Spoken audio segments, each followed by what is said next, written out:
जय Hind and hello guys, स्वागत है आपका आपके अपने YouTube चैनल ज्ञानदेही होस्ट में। और इस वीडियो में मैं आपको बताने वाला हूं उत्तराखंड पब्लिक सर्विस कमीशन यानी कि यूकेपीएससी जूनियर इंजीनियर यानी कि जेई ऑनलाइन फॉर्म 2023 के बारे में कि कैसे आप 1097 पोस्ट का फॉर्म फिल करेंगे। तो वीडियो देखते रहिए, यहाँ पर आपको स्टेप बाय स्टेप पूरी जानकारी दी जाएगी। तो चलिए गाइज शुरू करते हैं। गाइज यहाँ पर भी जो वीडियो में देख सकते हैं हमारी ऑफिशियल साइट jobsgyan.in है, इसका लिंक वीडियो के डिस्क्रिप्शन में दिया है। जैसे ही आप लिंक ओपन करते हैं तो आपके सामने इस रिक्रूटमेंट की जानकारी आएगी, जहां पर जानने को मिलेगा 1097 में आपके पोस्ट निकाले हैं और 21 से 42 साल आपकी एज लिमिट रखी गई है। आपका एक सवाल ये आएगा कि क्या इसमें अन्य स्टेट के कैंडिडेट अप्लाई कर पाएंगे। तो मैं आपको उसके बारे में बता दूं कि इसमें अन्य स्टेट के कैंडिडेट तभी अप्लाई कर सकते हैं जब आपने आपकी 10वीं 12वीं उत्तराखंड बोर्ड से की हो, यानी कि जो इंस्टीट्यूट उत्तराखंड के अंदर स्थित है, अगर आपने वहां से आपकी 10वीं 12वीं की है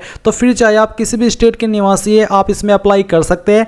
एंड अगर आप उत्तराखंड के स्थायी निवासी है, आपके पास वहां का निवास प्रमाण पत्र है, फिर चाहे आपने आपकी 10वीं 12वीं कहीं से भी की है तब भी आप इसमें अप्लाई कर पाएंगे। तो ये आपने यहाँ पर जाना। इसके बाद में आप यहाँ पर कौन से डिसिप्लिन के लिए क्या क्वालिफिकेशन चाहिए वो चेक कर सकते हैं, एप्लीकेशन फीस देख सकते हैं। ये सभी जानकारी चेक करने के बाद आप अप्लाई ऑनलाइन लिंक के ऊपर क्लिक करेंगे तो आपके सामने ये वाला इंटरफेस आ जाएगा। यहाँ पर आने के बाद में आपको अप्लाई नाउ पर क्लिक करना है। अब आपको यहां पर बोला है कि have you applied against advertisement number, जो कि 2021-2022 के अंदर आया था, क्या आपने उस वक्त उसमें अप्लाई किया था। अगर हां तो आप यस करेंगे। यस करने के बाद में बोला है कि kindly fill your detail correctly and carefully according to previous application form. तो आपको यहां पर प्रीवियस एप्लीकेशन फॉर्म के अकॉर्डिंग ही अपनी जानकारी भरनी होगी अगर आपने पहले भी अप्लाई किया था। अगर आपने नहीं किया था, आप फर्स्ट टाइम इस फॉर्म को भर रहे हैं, तो आप यहां पर नो कीजिए। और नो करने के बाद में आपको यहां पर आपका जो नाम है वो एंटर करना है। तो पूरा नाम आप यहां पर आपका एंटर कर दीजिए। फिर आपको यहां पर आपके फादर का नेम एंटर करना है, या अगर आपकी शादी हो चुकी है तो आप आपके पति का नाम भी यहां पर दे सकते हैं।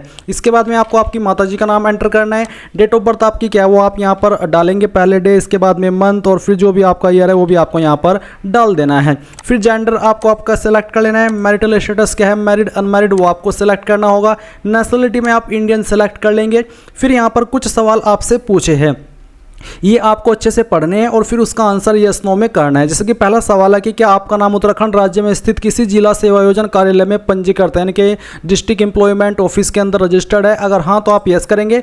यस करने के बाद में फिर आपको आपका जो रजिस्ट्रेशन नंबर है वो देना होगा। एम्प्लॉयमेंट ऑफिस डिस्ट्रिक्ट बतानी होगी, यानी कि सिलेक्ट करनी होगी। और जो आपने रजिस्ट्रेशन किया था, कराया था, वो किस डेट में कराया था वो आपको देना है, और कब तक वैलिड है वो डेट भी आपको देनी होगी। बट अगर आपने नहीं किया है, आप रजिस्टर्ड नहीं है किसी भी डिस्ट्रिक्ट एम्प्लॉयमेंट ऑफिस के अंदर, तो आप इसमें नो करेंगे। फिर सवाल है कि क्या आप किसी सरकारी नौकरी में कार्यरत है। अगर हाँ तो यस, नहीं तो आपको नो करना है। अगला सवाल आता है कि क्या आपने उत्तराखंड राज्य में स्थित किसी भी मान्यता प्राप्त संस्थान से हाई स्कूल और इंटरमीडिएट या अन्य समकक्ष परीक्षा उत्तीर्ण की है। अगर की है तो यस, नहीं तो आप नो करेंगे।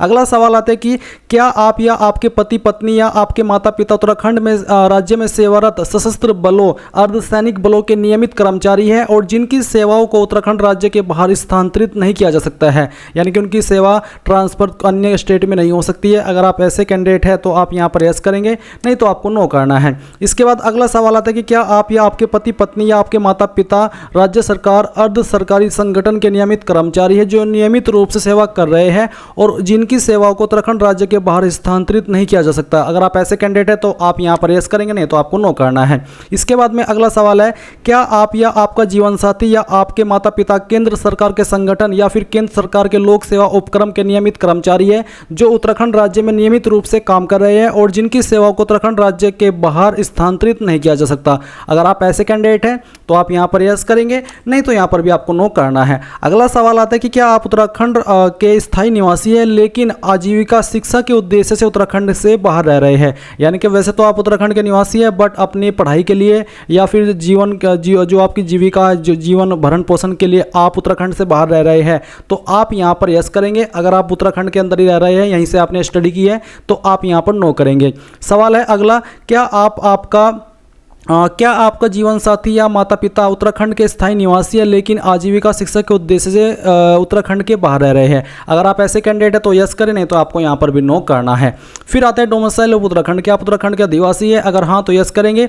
इसके बाद में नीचे यहाँ पर आपके सामने है कैटेगरी सब कैटेगरी, तो जो भी आपकी कास्ट कैटेगरी है वो आपको यहाँ पर सिलेक्ट कर लेनी है, जैसे कि ओबीसी, अनरिजर्व्ड यानी कि जनरल, तो जो भी है वो आप सिलेक्ट कर लीजिएगा। अगर आप ओबीसी है, एससी है या फिर एसटी है तो फिर आपको यहाँ पर कैटेगरी सर्टिफिकेट इश्यूइंग अथॉरिटी, किसके द्वारा आपका सर्टिफिकेट जारी हुआ है उस अथॉरिटी का नाम आपको देना है। एंड किस जो बेसिकली सर्टिफिकेट डेट है, कब आपने जारी किया है, करवाया है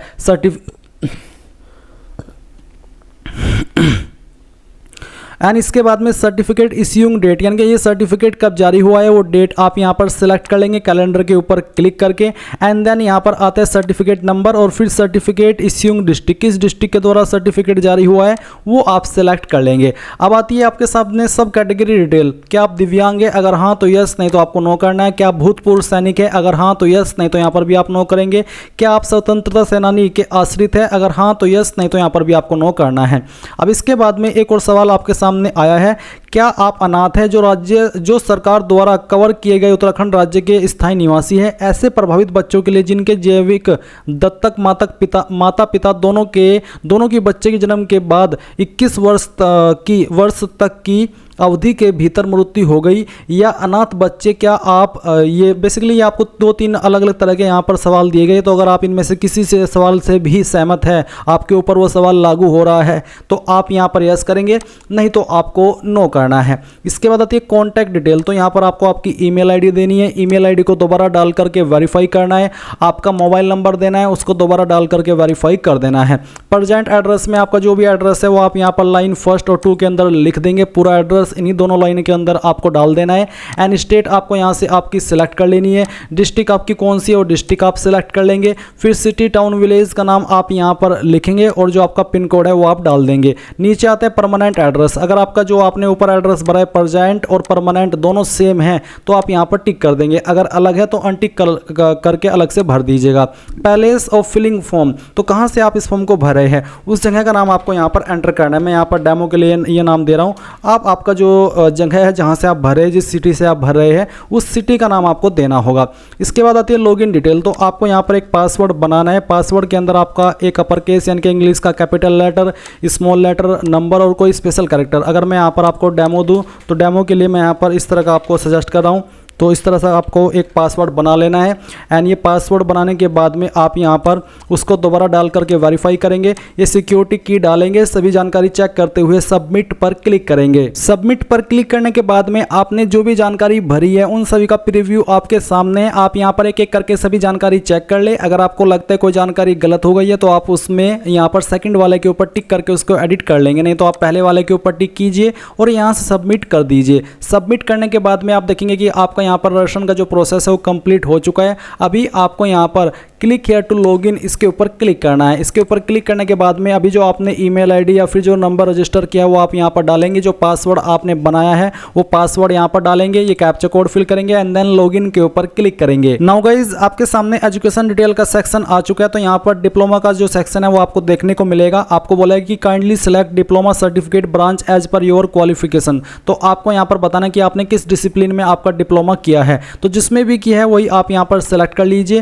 एंड आप यहाँ पर एक ही जो क्वालिफिकेशन है वो सिलेक्ट कर पाएंगे, सॉरी माफ़ी चाहता हूँ, आप यहाँ पर एक से ज़्यादा क्वालिफिकेशन भी सिलेक्ट कर पा रहे हैं, और ये मैंने इसलिए सिलेक्ट करके देखा कि हाँ एक ही क्वालिफिकेशन सिलेक्ट कर सकते हैं या फिर ज़्यादा भी कर सकते हैं। तो जो भी आपके पास बेसिकली क्वालिफिकेशन है वो आप यहाँ पर टिक कीजिए। एंड इसके बाद में नीचे आपकी जो इन्फॉर्मेशन है अभी आपने जो भरी वो आपको देखने को मिलेगी। अब आती है एसेंशियल क्वालिफिकेशन, तो आप यहाँ पर क्वालिफिकेशन टाइप में सबसे पहले आपकी हाई स्कूल की इन्फॉर्मेशन सेलेक्ट करेंगे, फिर नेम ऑफ डिग्री में आपको हाई स्कूल सेलेक्ट कर लेना है, यूनिवर्सिटी बोर्ड आपका स्टेट क्या है वो आपको यहाँ पर सिलेक्ट करना है। एंड देन फिर यहाँ पर जो आपका बोर्ड है वो बोर्ड सेलेक्ट कर लेंगे, अगर आपका बोर्ड इसके अंदर नहीं है तो आप अदर बोर्ड भी सिलेक्ट कर सकते हैं। इसके बाद आता है ईयर ऑफ पासिंग, तो किस साल के अंदर आपने पास कर ली थी आपकी 10वीं, वो आपको यहाँ पर ईयर डालना है। फर्स्ट सब्जेक्ट स्ट्रीम, तो हाई स्कूल सब्जेक्ट यहाँ पर लिख दीजिए।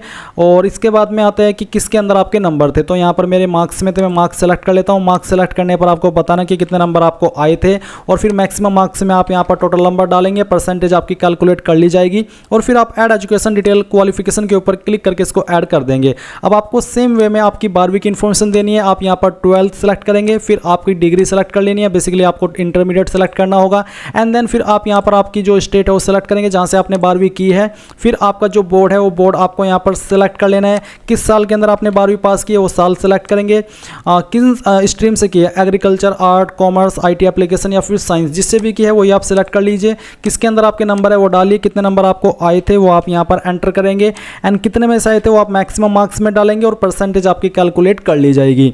तो 12वीं की इन्फॉर्मेशन भी भर दी है। अब आप ऐड एजुकेशन क्वालिफिकेशन पर क्लिक कीजिए, ये क्वालिफिकेशन आपकी ऐड हो चुकी है। अब फिर से आप क्वालिफिकेशन टाइप पर क्लिक कीजिए, अगर आपके पास डिप्लोमा है तो आप वो सेलेक्ट करेंगे, डिग्री है तो वो, तो जैसे कि मैं यहाँ पर डिप्लोमा पॉलिटेक्निक वाला सेक्शन सेलेक्ट करता हूँ और ये सिलेक्ट करने के बाद में आपके सामने आते हैं नेम ऑफ डिग्री, तो डिप्लोमा पॉलिटेक्निक आप सेलेक्ट कर लीजिए। फिर आपने कहाँ से की है वो आपको सेलेक्ट कर लेना है। यूनिवर्सिटी बोर्ड आपको यहाँ पर काफ़ी सारे दिए गए हैं, अगर आपका इनमें है तो वो सेलेक्ट, नहीं तो आप यहाँ पर अदर्स के ऊपर क्लिक करेंगे और फिर जहाँ से आपने की है ये आपकी क्वालिफिकेशन जो भी आप भर रहे हैं उसका नाम आपको देना है। इसके बाद में यहाँ पर आता है date of issuing on final year marksheet, यानी कि फाइनल ईयर की मार्कशीट आपकी कब जारी हुई थी वो आप यहाँ पर एंटर कर दीजिए। तो हम यहाँ पर इसको एंटर करते हैं।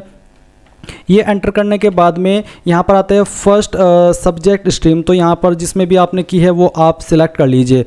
तो इसमें आपको काफ़ी सारे स्ट्रीम देखने को मिल रहे हैं, आपको आपका स्ट्रीम सेलेक्ट कर लेना है। फिर किसके अंदर आपके नंबर थे वो डालिए, कितने नंबर आपको आए थे टोटल मिला करके वो नंबर आप यहाँ पर एंटर करेंगे और कितने में से आए थे वो आप यहाँ पर डाल देंगे। मैं यहाँ पर ये जानकारी भरा हूँ डेमो के लिए। अब आप ऐड एजुकेशन क्वालिफिकेशन पर क्लिक कीजिए, ये क्वालिफिकेशन भी आपकी ऐड हो चुकी है। अगर आपके पास कोई डिग्री भी है तो आप उसकी जानकारी भी सेम वे में भर सकते हैं। एंड इसके बाद में आप यहाँ पर नीचे आइए, यहाँ पर कुछ और सवाल आपसे पूछे, जैसे कि क्या आपके पास किसी शासकीय, अर्धशासकीय निगमों अथवा निजी संस्थानों में कनिष्ठ अभियंता के रूप में 2 वर्ष का कार्य करने का अनुभव है। अगर हाँ तो आप यहाँ पर यस करेंगे एंड अगर नहीं तो आप नो करेंगे। आपको बोलेगी candidate opting yes will have to bring experience certificate at document verification, यानी कि अगर आप यहाँ पर आपके पास एक्सपीरियंस है और आप यस करते हैं तो फिर जब आपका डॉक्यूमेंट वेरिफिकेशन होगा तब आपको डॉक्यूमेंट जो आपका एक्सपीरियंस सर्टिफिकेट है वो आपको डॉक्यूमेंट के रूप में लेकर के जाना होगा। अब आता है अगला सवाल, क्या आपने प्रादेशिक सेना में न्यूनतम 2 वर्ष की सेवा तक अवधि तक सेवा की है? अगर हाँ तो यस, नहीं तो आपको नो करना है। इसके बाद आता है क्या आपके पास राष्ट्रीय कैडेट कोर बी प्रमाण पत्र है? अगर हाँ तो यस, नहीं तो आपको नो करना है। क्या आपके पास राष्ट्रीय कैडेट कोर सी प्रमाण पत्र है? अगर हाँ तो यस, नहीं तो आपको नो करना है। क्या आपके पास राष्ट्रीय सेवा योजना सी प्रमाण पत्र है? अगर हाँ तो यस, नहीं तो यहाँ पर भी आपको नो करना है। क्या आपने प्रशिक्षणार्थी के रूप में सफलतापूर्वक 1 वर्ष का प्रशिक्षण पूर्ण कर लिया है? अगर हाँ तो यस, नहीं तो आप नो करेंगे। इसके बाद do you have bachelor degree in civil engineering? अगर आपके पास बैचलर डिग्री है सिविल के अंदर तो आप यस करेंगे, नहीं तो आपको नो करना है। फिर अगला सवाल है कि क्या आपके पास मैकेनिकल इलेक्ट्रिकल अभियंत्रण में स्नातक की डिग्री है? अगर हाँ तो यस, नहीं तो आपको नो करना है।